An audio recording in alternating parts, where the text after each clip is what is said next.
comment on passe de grappe de raisin à ce verre de vin rouge? Tout d'abord, il faut bien choisir la date pour ces vendanges. On peut les réaliser mécaniquement ou à la main, c'est un choix du vigneron, mais parfois c'est obligé dans une appellation. Et surtout, il faut avoir la bonne maturité.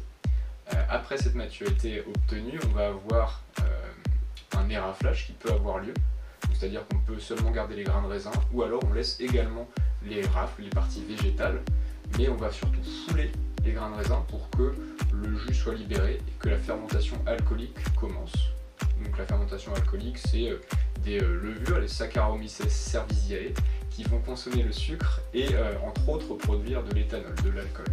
Elle peut être plus ou moins rapide, les levures elles-mêmes peuvent être indigènes, c'est-à-dire naturellement présentes, ou alors sélectionnées par le vigneron. Et à l'issue de cette fermentation alcoolique, on a dans des contenants qui peuvent être des cuves inox, des cuves en béton ou des contenants en bois, hein, comme des barriques par exemple.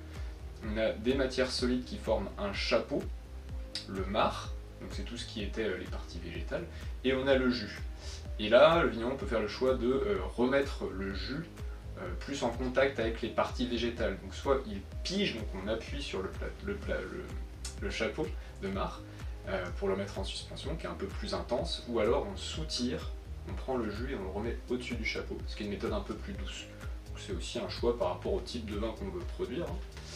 Et après ce soutirage ou pigeage éventuel, on va avoir la deuxième fermentation qui a lieu, la fermentation malolactique, qui transforme l'acide malique en acide lactique. L'acide malique est beaucoup plus acidifiant que l'acide lactique, donc les vins vont devenir un peu plus ronds, un peu plus moins sur l'acidité, un peu plus doux entre guillemets.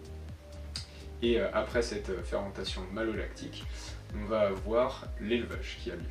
Donc l'élevage peut être là aussi dans des contenants neutres comme des cuves inox, ou alors dans des contenants en bois comme des barriques qui vont apporter des arômes de chêne, de torréfaction, de vanille par exemple.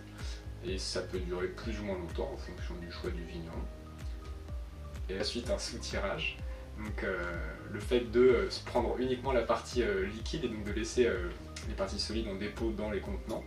Donc ce soutirage peut être suivi éventuellement d'une filtration ou d'un collage. Si on veut avoir un produit un peu moins trouble, on peut vraiment le filtrer littéralement et avoir quelque chose de beaucoup plus fluide, beaucoup plus clair par la suite.